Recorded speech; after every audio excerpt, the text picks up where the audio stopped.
Are you losing out on leads because you're just too busy to follow up? In this episode of the podcast, we tackle this issue. And trust me, a lot of builders struggle with this one. In the episode, we will go into depth and give you some ideas on what some of the top performing builders are doing to build trust by using professional follow up and how to actually go about it as a building business, especially when you're busy. So dive right in. The topic for today is how can builders get back to inquiries? All right. So someone that inquires with them for a consultation, or even, for some of those clients that we're running opt-in campaigns where there's even a phone number.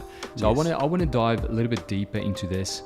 I guess the first thing I want to pre-frame is why is this so important?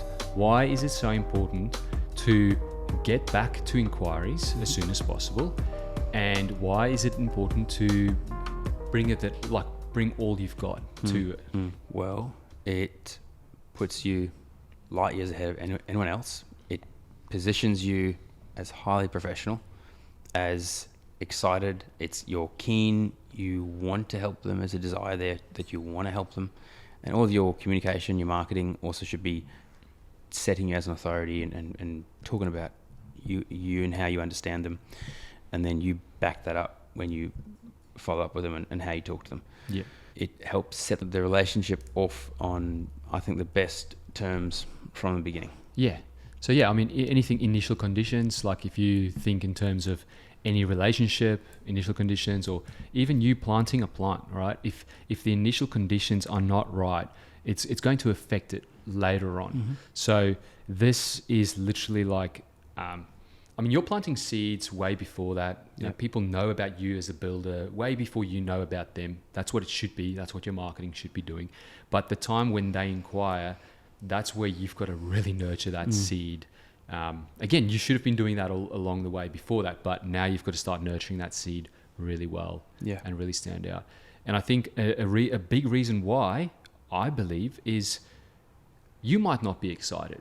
You're running a business, it's Monday morning, and you're like, man, I'm looking at my cash flow, or I'm looking at all these problems on site, or some of these trades that have stood me up, or these suppliers that have raised their prices, or whatever. You're running all these different things and you forget about the client's excitement.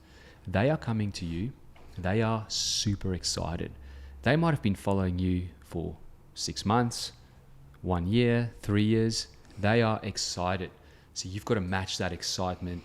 You've got to acknowledge their excitement, make them feel important. And that's where I honestly believe the builders that can make their prospects feel important, they'll win. Big time. That's kind of a good why. Anything else before we go into the how? Some of the tactics that our clients can use to get back to inquiries, why? A long list of... Oh, we're going to get into tactics? Well, I think here's another why. Mate, you're spending time and money into marketing. Oh, yeah. Right? You've invested a lot into your marketing and everything to set that up, to position you and to get this attention. Yeah. And I think, so obviously your marketing and your story, it's got to build so much trust. And I believe one of the main reasons why you do marketing is for your current clients, for them to keep believing in you, trusting in you, and keep that excitement up. And then for prospective clients that are in your pipeline already, you guys are already talking, obviously. So it's part of your sales, really. And then also then for the people that don't know about you. Your marketing isn't just for people that don't know about you to drive leads and inquiries. Yes, every business needs leads and inquiries, but that's a small part of this whole thing. If your brand and your story, it's not out there and doing its thing with clients, with everyone, then But on this topic, you are spending time and money on marketing. When you do get that inquiry, are you making the most of it? Yeah. If you're a very high-end builder, let's say you're doing $25 million projects, how many inquiries can you expect a year? If you get one inquiry, you'll be lucky. If you're a granny flat builder, you might get, 10s, 20s, hundreds a month or whatever, right? Depending on how your budget and all that. So really, it's different for all builders, but the one thing remains the same. When you get that inquiry, how are you dealing with it? Here's some higher level stuff, and then each of these would have subcategories and things. But if we go email, text, call, selfies. Okay, so those are all vehicles, right? Yes. Those are all ways you can like deliver that message. But what should be your mindset of like getting back to an inquiry? You should genuinely be excited. You should work on your mindset. That's going to be really important. So when you see inquiry come through, focusing on that mindset you're going to need to approach them, because the more excitement and genuineness you can bring, I think that's important. And the authenticity. This is a big topic that came up in synthesis the other day. Authenticity is massive. So you want to go with them with authenticity and go, I'm reaching back out to this person as quick as possible to just see how I can help them. That's right. That's right. In that moment, that's all I want to do. Like Craig talked about when he has that consultation, that first consultation with someone, he doesn't even turn up with his tape measure. It's just, I'm just here to make sure that I'm understanding you. Yeah. And we have a relationship. And really connecting. Yeah. If you can connect, meaning if you can create a relationship, everything else is so much easier. But yeah, so just going back to this mindset, I love this. This is gold. So before you write out a template email or a script or anything, I think you got to get your mindset right first. And the mindset must also include a way of thinking in terms of, doesn't matter what that 99% of the time, it doesn't matter what that inquiry looks like. It might look like not ideal at all. Go with the mindset of, this is an ideal client. Yeah. This person's perfect. But right now, I just want to let them know that I'm acknowledging them. Thank you for their inquiry. Thank them for that. And just see and help them feel like I'm here for them. I understand them. I'm acknowledging them. That's good. Because I can't tell you how many times our builders, when we encourage them to do that, the inquiry very quickly becomes ideal. On face value, on paper, my budget's this, I want to do this, my time frame is this, or I want it done by this. You think, oh man, this person's what a jerk, they're so arrogant, or that budget will never, oh man, drop them. Whereas the amount of times our builders have reached out to the person and gone with the mindset of, I just want to help them, even if it's just to say, hey, look, love what you guys are trying to do, spot on with what we specialize in. I just want to be upfront, and I don't want you to be stung by anyone. Your budget doesn't allow for that. Yeah. I would love to maybe catch up with you and talk to you more about what it is that you're trying to achieve, and maybe kind of give you a ballpark, and just make sure that what you're telling me you want is actually aligned with the outcome you're trying to achieve. Because those are two very different things. I think often prospective clients get confused with. I want this to be done with my home, but when they're asked the question, and a good builder asks this kind of question, what is the outcome that you want from this? What is the lifestyle that you're trying to achieve? What's your why? Oh man, I can achieve that. Yeah. Maybe we don't have to even spend that much. Maybe we can just do this and this and get that. Or maybe when you align their why, it's like, oh, well, my why is so important, I will happily increase my budget by 30% or 20% because my why is important. And often it comes down to a lack of education. They're saying their budget is X because they think that's what they can get for X. That's good, man. So I guess, what I'm hearing is like, we've got to have this mindset, right, including ourselves, this mindset of like, treat every inquiry like it's our dream client. Yeah. Even if they're not. Treat every single person like a millionaire. Yeah. Even if you know for a fact you cannot help this person, for example, it's way out of your location. You're based on the Gold Coast, someone is inquiring in Darwin. Don't just email them back and say, sorry, can't help you. Even if you can, even if you can spend 1 minute on the phone and actually from the inside of you go, how can I actually help this person? You don't know what's going to happen with that. So a great example would be one of our builders who had someone opt in, and then they responded to the second email nurture we help our builders set up, and they responded, but our builder didn't have the right mindset, and so we had to work with him on that. His mindset was, this person's just an opt-in, and they just responded to this. I think it was like, oh, hey, thank you so much for email. Yeah, this X, Y, and Z, we're trying to do this. I'll do X. I don't want to give too much information away. And so our builder was like, oh, great, that's a nice response, and left it. And I said to him, mate, what have you done with that? Because we had to catch up. The timing worked out well, and we had to catch up. And he was explaining this to me, and I said, what have you done with that? When did that come through? Oh, it came through yesterday. I said, have you replied to it? No. I said, you got to reply it straight away. And did reply. And then that person came back a week later, full application to build with our builder for a $3.5 million build. Gee. And That's insane. And that's someone who's gone from an opt-in. And what I explain to my builders is... And what's an opt-in? That's an email address, right? And a name. That's all information they have. And sometimes a phone number. And this is the important part with those 2 offers when we explain to builders. Yeah. It's so important to make 2 offers. The one offer is for the 1% of the market who are going, I really like what I see and I want to talk to you. And I'm ready. Let's talk. But that's 1% of the market who are ready today to do that. The other 99% are going to be wanting to talk to you tomorrow or sometime in the future. 2 months from now, 4 years from now. And so, one, you've got to have that system in place. But that second offer is so important. And the example I give is, it's like when you walk into Harvey Norman and you just walk in and someone goes, hi, can I help you? And you think, whoa, no, I'm fine. I'm just looking. Back off, man. Back off. I'm just looking. Chill. And then 5-10 minutes in, you've gone to the product that you went there. You had intention to go there. You already had the desire that you were going to buy at some stage. Maybe not today, but let's say you are. You walk in there, you walk to the product, you look at it, you maybe look at another product, and then within 5-10 minutes, you're thinking, okay, now I've got some questions about this, just to be clear on things. All right, well, now I need to look for someone. Had the person at the front door said to you, can I help you? And you said, no, I'm just looking. And they said to you, excellent, no problem. Would you like me to come find you in 10 minutes and answer any questions you have? Yeah, that'd be really helpful. Yeah, because most of the time when you want to actually buy something, you can't find anyone. Yeah. So there's no offer. Yeah, that's it. Yeah. So those 2 offers are very, very important. And that second offer is, so you like what you see right now, but you're not ready to talk? Fantastic. Let's provide you with value. Yeah. Let's take you on a journey and nurture you.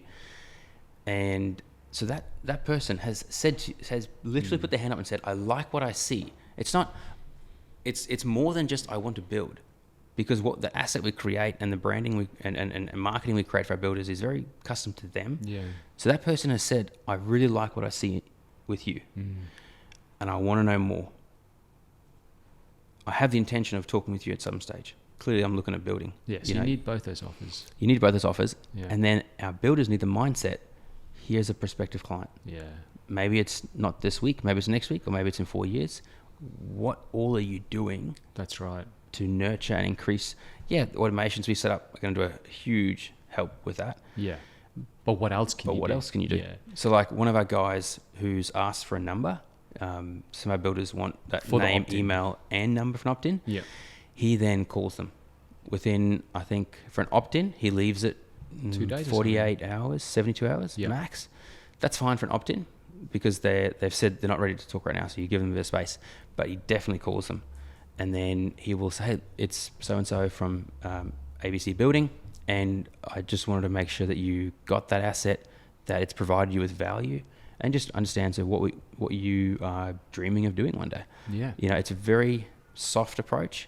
Yeah, and even asking the question like, want to make sure you got it, and you were able to open it up, and then even asking the question, was there any particular reason why you wanted to download it? Because that'll give you so much feedback right there. Yeah. They might say, well, I just wanted to get some ideas, I want to build, I don't know, in 4 years' time. And good. How else can I help you? Hey, you're going to get emails from us ongoing now. So, hey, at any point, reach out to me if there's anything you want to know. Yeah. If there's anything you don't know, like council stuff, and I can point you in the right direction, whatever. Yes. And this is now where it's like, okay, well, what else can you do? So one of our builders I caught up with last week, or a few of them, I said, at that stage, before you get off that call, book something in next. Yeah. Whatever it is, just book something in with them. So say, hey, look, I know idea? you're just looking.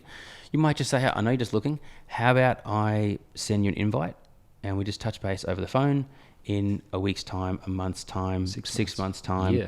Vibe on how sort of hesitant they are maybe, but you say to them, would you like me to send you an invite and I can just give you a call for a little catch up maybe in 2 weeks' time or 6 months' time? You can give them that option and they might say, no, 2 weeks is fine.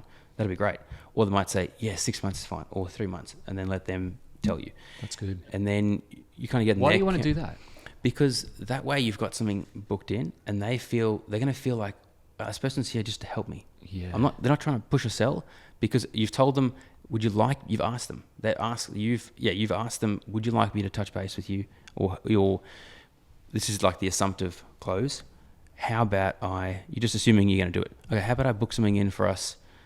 Would 2 weeks help you better, or would 6 months be better for you? Just to touch base and answer any questions you guys have when it comes to making an informed decision about building what you're going to do when the right time is and things like that. Yeah. And again, you have that, it goes back to the first little how you said before, that mindset, like treat every single inquiry like it's your ideal client. You're there to help, even if the chances are like 99% chance you're not going to even do that project. Even if you don't want to do that project, say, hey, can I book in a 5-minute chat with you and just answer any questions? Like, chances are we might not be able to like actually build for you. But at that time, you might be more clear about what you want to do and accomplish. And I might be able to connect you with someone in my sphere that might be able to help you even better. Mate, there's no selling here. Like traditional sales. This is like sales as a service. I think the mindset that's helped a lot of our builders go in, that I give them, is you're not the hero, you're the guide.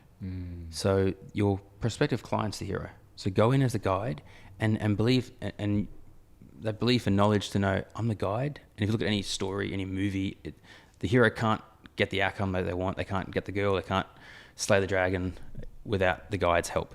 And so if the guide's just there to, I guess, help them have that epiphany. And they can't achieve the outcome without the guide, but it's their journey, you know? And it's that feeling, like one of our clients always say, it's not what you say, it's how you make them feel, right? So again, even if you can't build for them, or even if you can build for them, it's about like, wow, this person like is going out of their way, that I thought I will be way too small for them. My project will be way too small for this builder. And they are way above. And I didn't even think they will make a minute for me, but they've literally just given me a call to like, you know, see if they could help, and then booked a call for like a few months out. Now they've got this feeling of like, man, so guess what happens? Even if you don't build that project, this person has parents, family, friends. Who did this happen to lately? One of our builders got an inquiry. It was obvious it was not a good fit for the builder.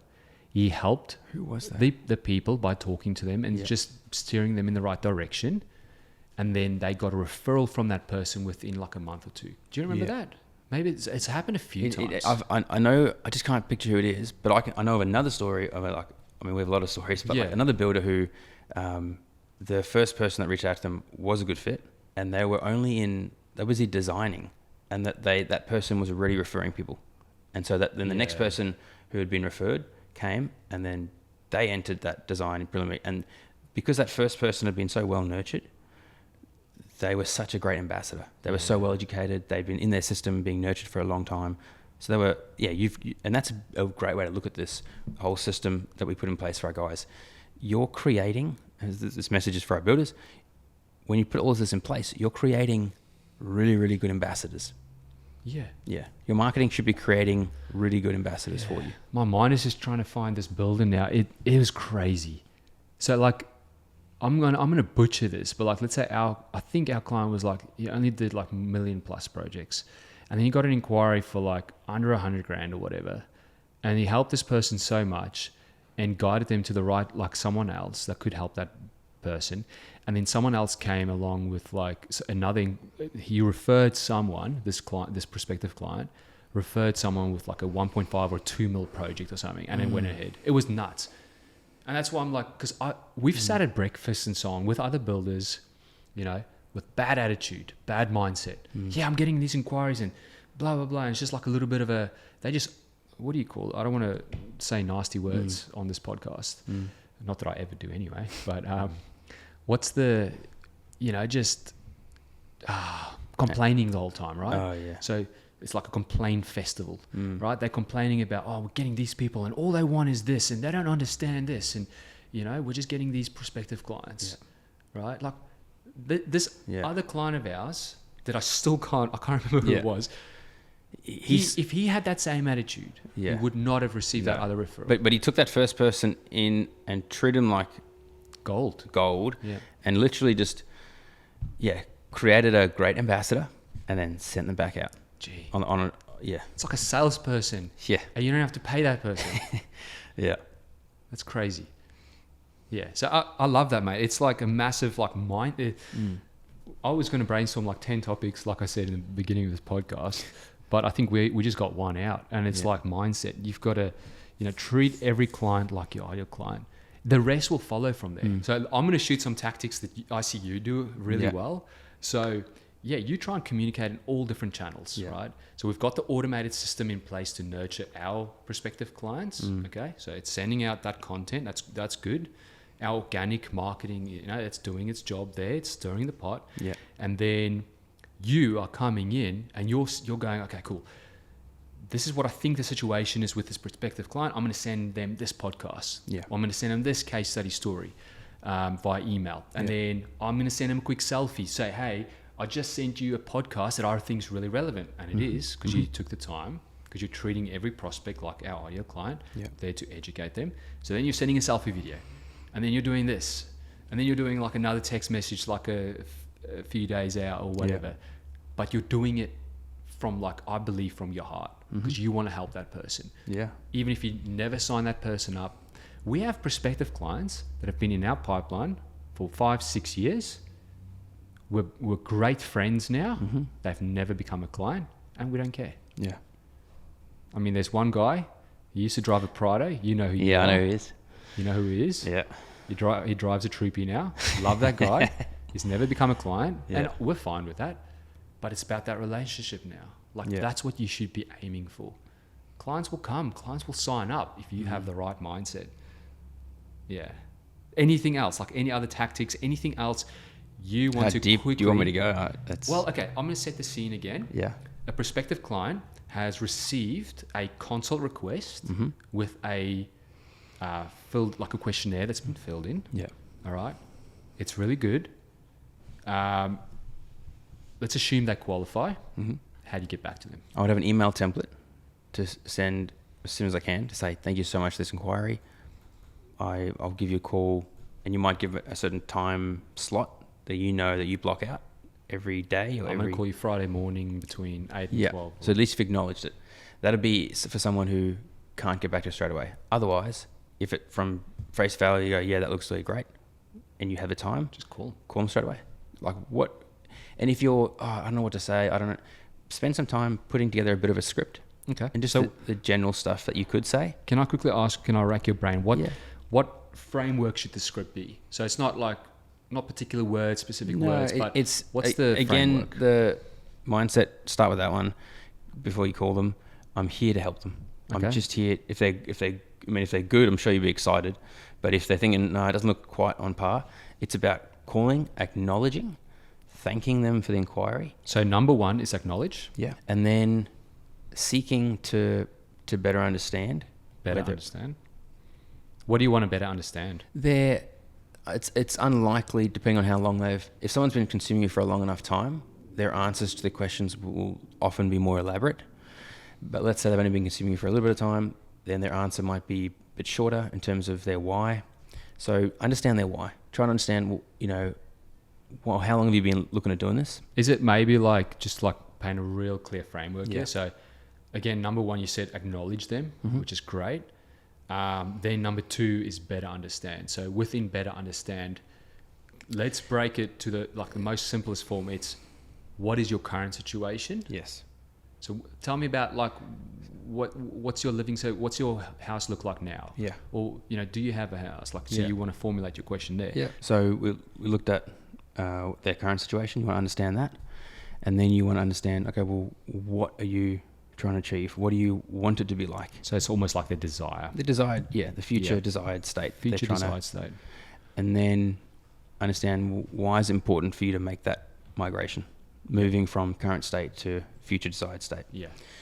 That showing that interest, their emotional interest in their life and their desires will go a long way as positioning you as someone who's just genuine. And then once you understand that, then you can go, look, based on what you achieve, because now you got more information in terms of the outcome that they want. You can say, look, sounds like what you've described, the 4 walls and roof you want. Yeah, that'll be great. However, your budget, I want to be upfront with you. I do X amount. You might offer some justification and expertise. I do X amount of projects in this price bracket with exactly what you described, and it sits often between this and this. So is that the budget? And use examples, make them feel comfortable. Don't ever let someone feel stupid. Yeah. So don't say, oh, your budget's nowhere near it. Sorry, you won't come close. You can't do it.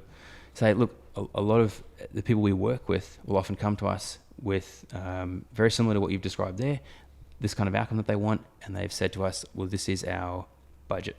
And when we sit down with them, understand, okay, this is what you're trying to achieve, the budget that you're looking for is more like this.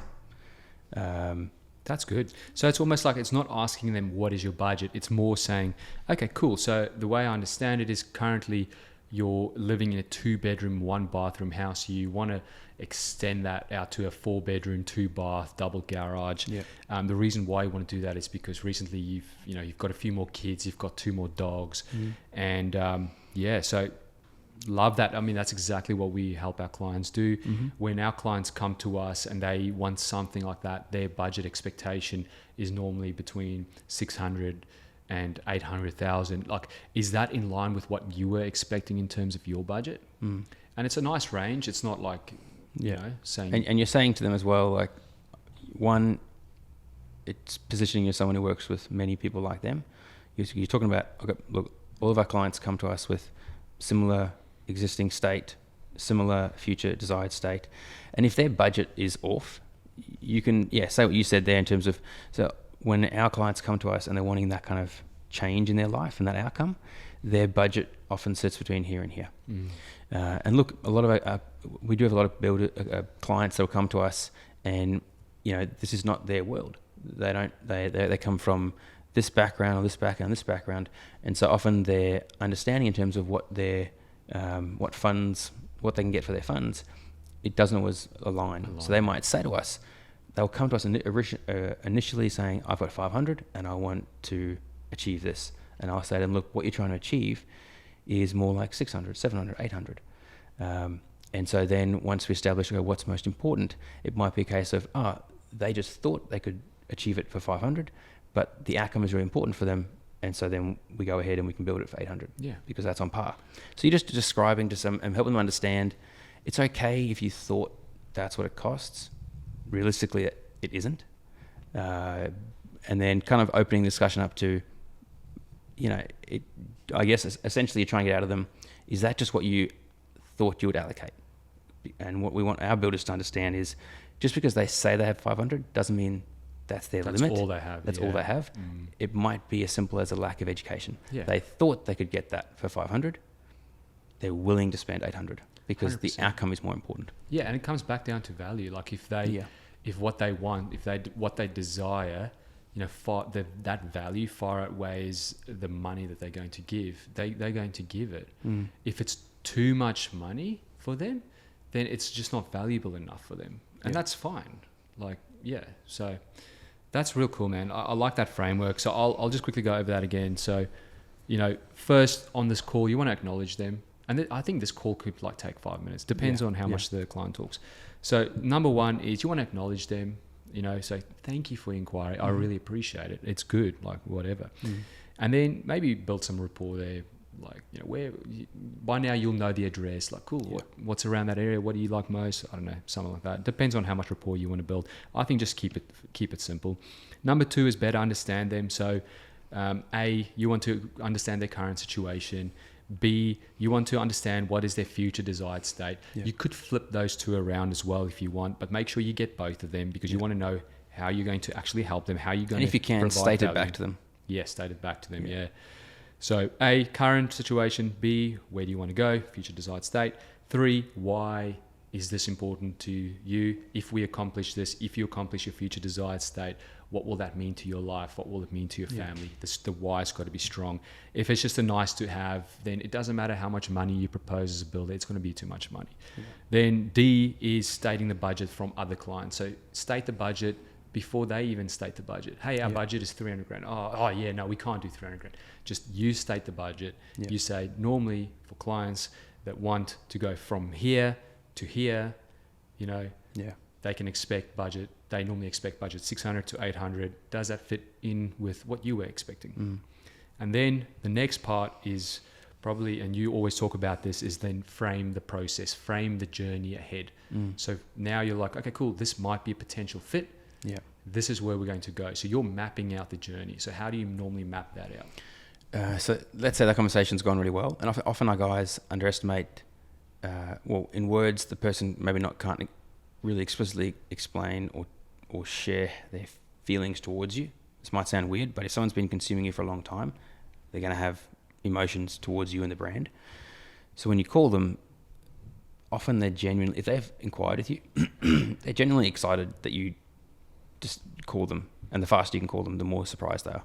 So then the conversation can go very positively in many cases. If they don't pick up, that's a whole nother tangent we could spend time on, and following up from there. But then, positive, let's say the conversation goes very positively and you want to then progress to the process, the next step. You would then outline, for a lot of our clients that we work with, that at this stage, like this conversation's gone really well, our next step is X. And I remember in this scenario, they have inquired with you to like request a consult. Okay? Yeah. So their intention, you've already, with what we set up for our guys, that landing page has already described what they're going to get, what that looks like, and then we've prompted them the question. So their mind's already set on, I want that consultation. So that it won't be a surprise to them. Yeah. So you're just saying, fantastic. So the next step moving forward is we're going to have a consult, and then maybe frame up what that consult's going to be. I mean, obviously, on the system where we set it up for our clients, we normally say, this is what you're going to get out of it. Like, this is the value you're going to extract from this consult by coming to it. Yeah. But this is where you could just remind them. So again, we're going to get clear on like your vision and so on. You've told me a little bit today, which is fantastic. Can't wait to hear more, but we're going to explore more of your vision, where you want to go with your innovation or whatever. Yeah. And then also, show you the real clear path forward from that moment, everywhere from your prelim agreement to this. So you want to like pre-frame people along the way the whole time, so they know what to expect. Yeah. Prelim agreement's you're going to have to invest in that, but don't worry right now. You're not doing that right now, because before we can get to that, we need to first, understand. And that's really important. Just put those little, I guess, ifs in there.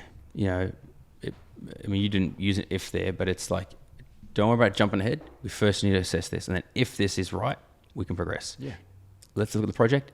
If it's something that we can really help with, if it's something we can provide a lot of value to you on, make sure we can deliver on it, then we can go to the next step. Yeah. Because that's going to continually position you as a scarce resource, and the decision is then on the builder's part and not on the client's part. Yeah. Which is important. Yeah, this pre-framing does a lot of things. It's exactly that. It positions you as the expert.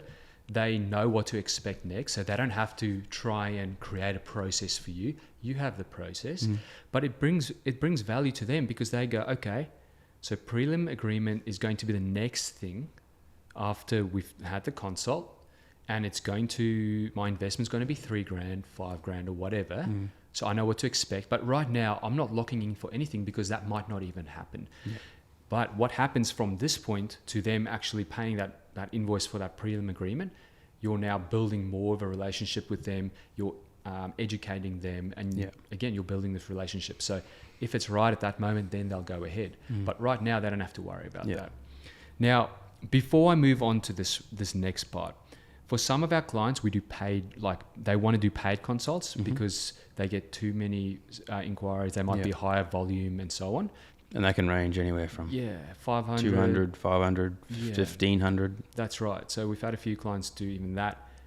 The way you probably want to frame it up at this stage is like, hey, look, so now you understand their situation, current, future, why, all that, their budget, everything's a good match. You go, hey, fantastic.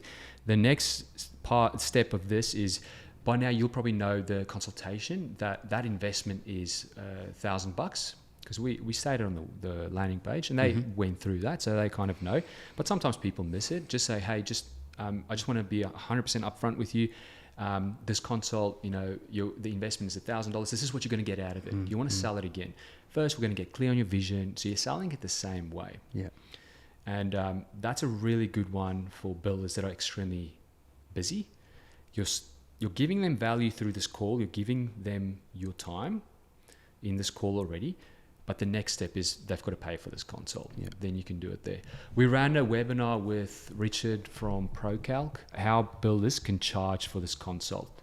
Because a lot of builders, they've got this inferior, what do you call it? Imposter syndrome. Yeah, because a lot of builders, they've got this imposter syndrome. They don't want to charge people for this because they go, well, I'm going to go on site and just like check it out. How can I charge people $1,000 for this? So it's about creating a real clear offer there. ProCalc has a really cool way of you actually providing value in the form of a document afterwards to give them a real clear ballpark figure. So there's ways you can create an offer to your clients there. But again, like at this point, whether you charge for it or not, it is, hey, I'm so happy for everything you've said to me on this call. It really feels like we may be able to help you. So not we can, we may be able to. We don't know yet because you still want to figure out more stuff. Let's book in the consult. I've got Friday next week or Wednesday next week available. What time suits you? And you book it in. You send them a calendar invite. You send them a text message. And then what else can you do leading up to that? Send them maybe a case study. That's a good idea. Any micro stories you've got, if you've got some multi-project stories, you've got those, those. Why do you want to do that? Well, those or any of those assets are going to be powerful because it's going to keep that excitement in this prospect. It's going to position you as an expert. If you're going to send them a case study, out of your library of case studies, because we're always building that library for our builders of their case studies, send one that you think is going to really resonate. Yeah. One that, based on what that initial chat you've had with them, this is maybe it's a young family, or maybe it's downsizers, or whatever that may be. And you could literally frame it up in a text message saying, hey, and by the way, send us an email and a text message. Yes. Send a link and say, hey, here's another young family we built for recently, and this was kind of like their journey.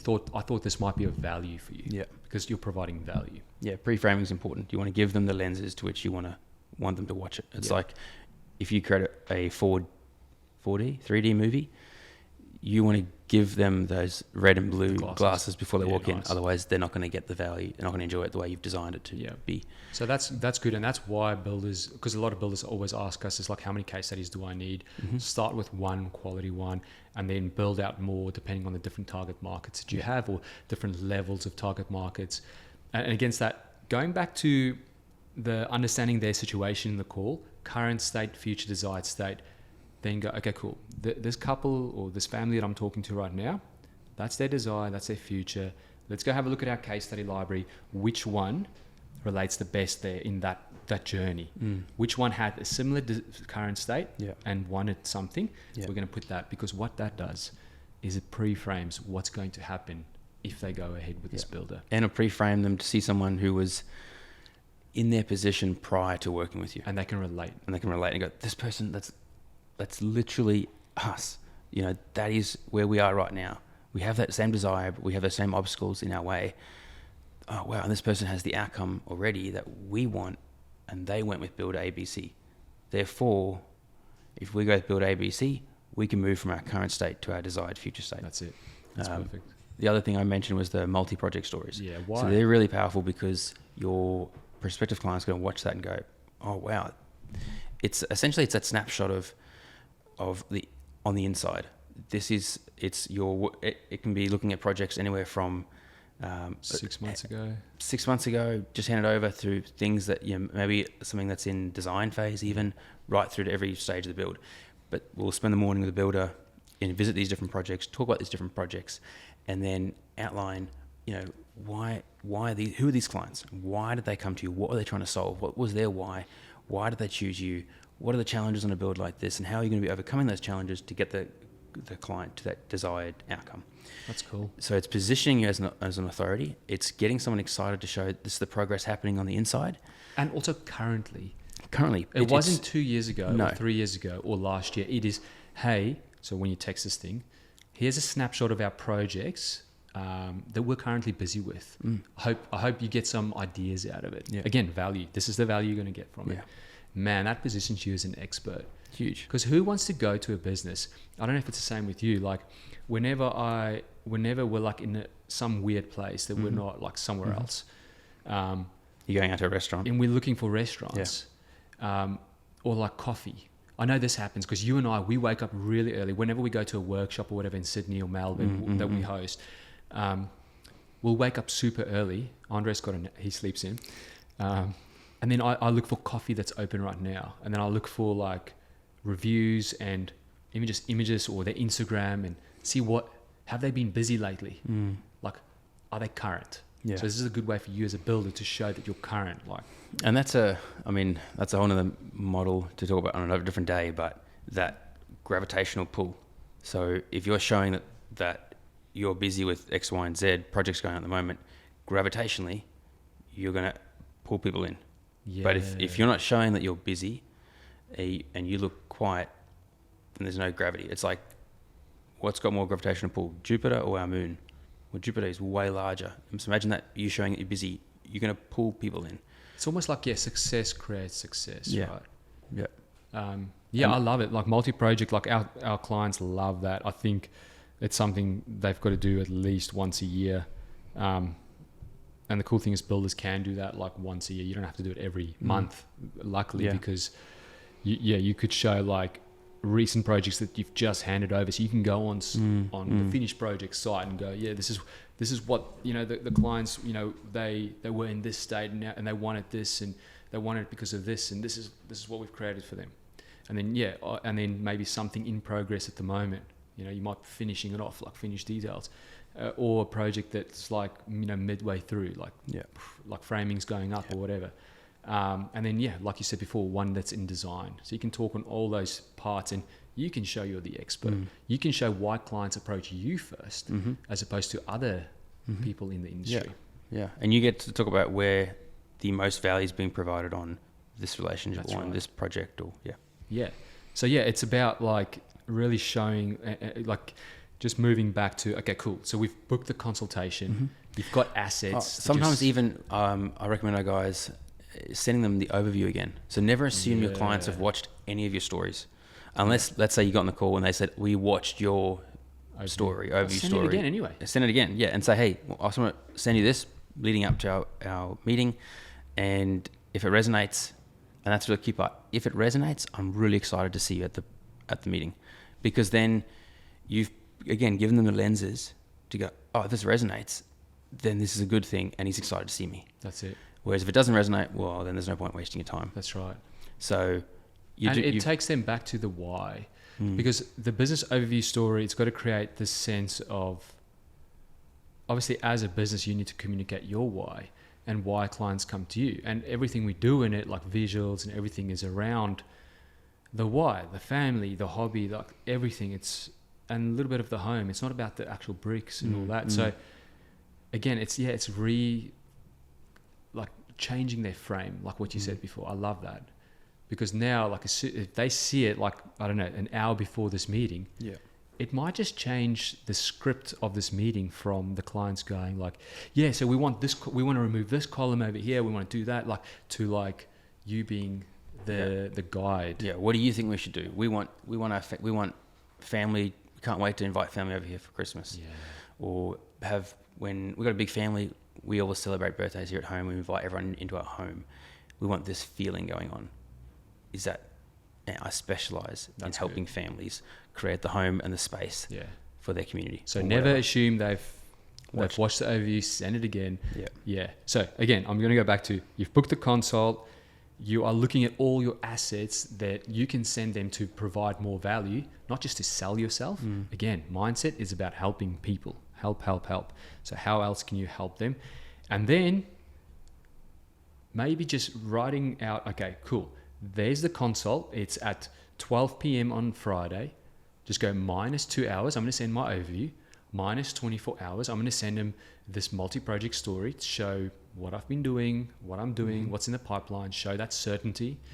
And then minus another 48 hours, send them a case study that's relevant to them, and just map out what that looks like. Obviously, you've got your automations running, we've set up your systems, all those things, all that's happening. But now you've got to go, okay, on a one-on-one point of view, how am I going to follow this person up and create the value? So I love that, man. That's it. What's the biggest piece of value you can give all our builder clients before we finish this podcast? Because they need to listen to this one. It would be to go with the right mindset into working with that prospect and treating everyone like they're your ideal client. Because worst case scenario, they're not, but you've just made a fantastic brand ambassador for yourself, and essentially a referral soldier, which one of our clients coined that term. Like 8-9 years ago. Yeah. Yeah. And that's it. Forget about you just trying to sell, get the next project. Close this deal. It's about what impact are you creating as a builder? You've got to remember, like one thing I've said this multiple times, one reason why I'm a little bit jealous or envious of builders is the fact that they can drive around, 1 year, 10 years, 20 years from now with their kids in the back seat or their grandkids even and go, hey, look over there. I built that project we were a part of creating that family's, like relationships and all that stuff. Like what impact am I giving? Yeah. If you can get clear on the impact that you're providing people and that impact you're providing on your community and all that, it will change the way how you communicate to everyone. And I believe there's no bad inquiry. Yeah. We get bad inquiries and then I'm like, man, that's a bad inquiry. But I've got to change my mindset. I've got to go, how do I help this person? Yeah. I'm not, even if I don't take money from this person, we don't sign them up or anything, it'll just be a hassle if we do, but how can I help this person? Essentially, when you send them on their way, you want them to be thanking you. Yeah. You want them to feel good. Make that little KPI for if they're not a good person, how much can I help this person before if I catch a fish and it's a bad fish, how much can I love on this fish and nurture it before I set it free again? Yeah. That's good. Love it. Yeah. Thank you for this podcast, man. It was huge value. We should use this. I'm definitely keen for part 2. Yeah. Part 2 is going to be good. Awesome.